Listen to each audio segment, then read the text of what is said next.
This is Andy Purewal for Boxing Social in association with Betfred. I'm delighted to be joined by Jack Catterall over Zoom. Jack, first and foremost, how you been keeping? Yeah, very well, thank you, very well. I was just about to say things are starting to get back to normal, but I don't watch the news anymore, but I guess whatever's been announced tonight, it's all gone mad again, hasn't it? The news today certainly sent everybody crazy. But we get on and we move on. Let's get into the boxing talk. Jack has obviously come out today, well not today, come out a couple of days ago, that you'll be stepping aside to allow Josh Taylor and Jose Ramirez to contest an undisputed clash. First and most obvious question, Jack, how come you've decided to do so? Yeah, it wasn't an easy decision. Over the last couple of months, there's been talks with the management team, MTK, top rank, the WBO, and it's been going on and on. But I guess from their point of view, it's a massive fight, undisputed, all 4 belts, 2 unbeaten fighters. And the deal was made that if I allow that fight to go ahead, I'd be guaranteed the winner in the new year, possibly fighting in December, just waiting for that to be confirmed. And then we look to go for the winner, hopefully not too far into 21. And there's talks of them 2 fighting January, February possibly. So hopefully by springtime next year, I can get my crack them. How confident are you that, provided obviously the Taylor-Ramirez fight goes ahead, Jack, that you will end up facing the winner and the winner doesn't vacate to look to move up or move on to pastures new? This was kind of the conversations that have been going on, but I guess nothing's guaranteed in boxing. It's been talked about for weeks and weeks. What if the winner wants to go up, vacate, fight Crawford, this, that, the other? I mean, you can think of so many different situations on how it's going to unfold. Is there going to be other managers? Is there going to be this? But I've been told to rest assured that by allowing them to fight, I will get a crack at the winner. So hopefully everybody sticks to the word, and in the new year I will get my chance.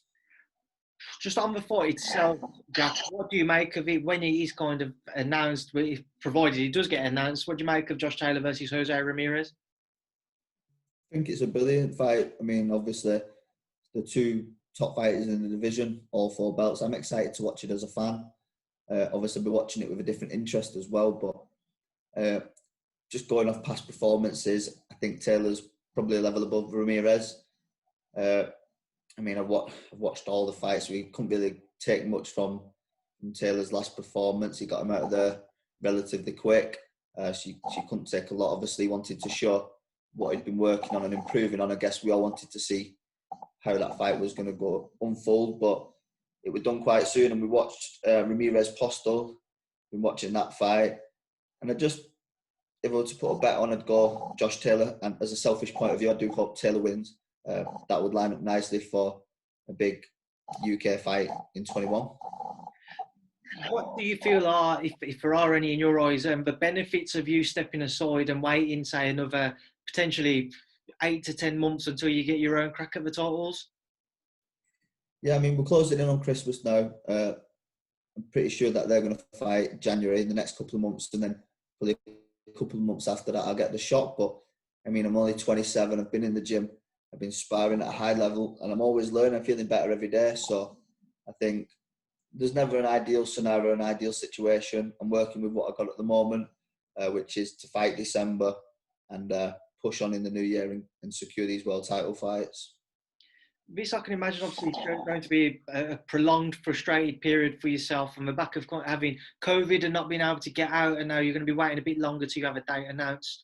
But with regards to opponents, how are you looking to play this current situation? Are you looking for fighters who will be challenging you, who are world level? Are you looking for people who are just below that, so the risk isn't as big? Because obviously one loss is all it takes to kind of take you out of the position you are in currently. How do you actually look to play the current situation you are in with regards to your next fight?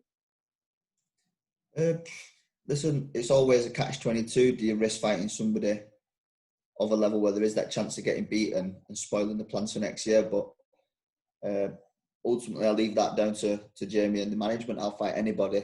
I always have and I always will.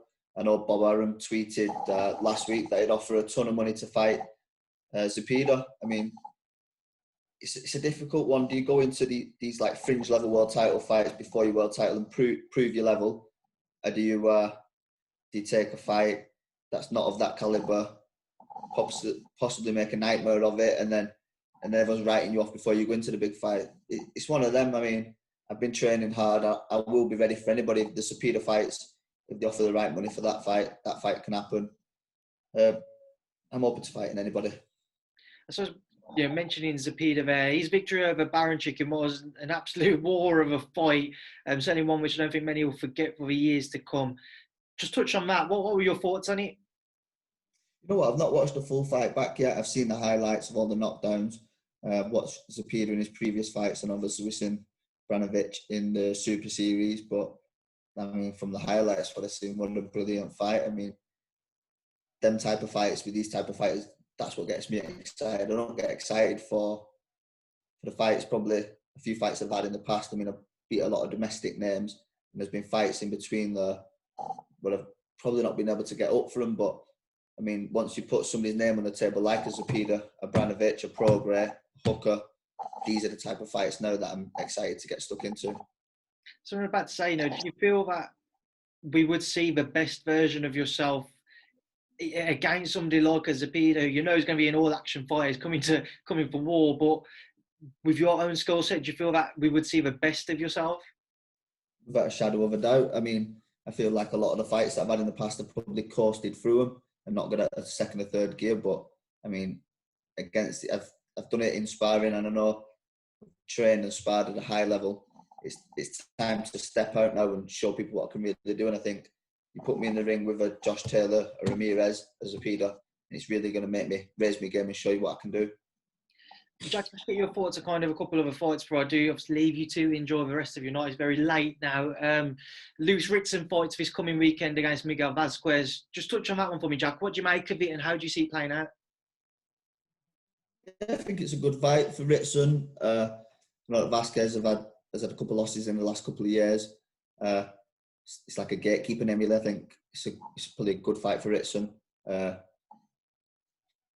hope Ritson does well. Always back your own. He's a UK fighter. Hopefully Ritson can come through that and then put himself in them world title positions. And again, that's probably a future fight down the line against Ritson. So I hope he can come through it. Just to follow on from Luis, we've seen Eddie Hearn tweet, we've seen Regis put a couple of things out as well. The potential for Luis to face Regis Prograis in the coming months, provided obviously I imagine he's successful against Vasquez. Do you think Ritson would fare well against somebody like Regis? Couldn't really tell you. I mean, I've probably seen Ritson fight in the past. I don't know how he's been performing. I mean, we'll have to see how he gets on against Vasquez.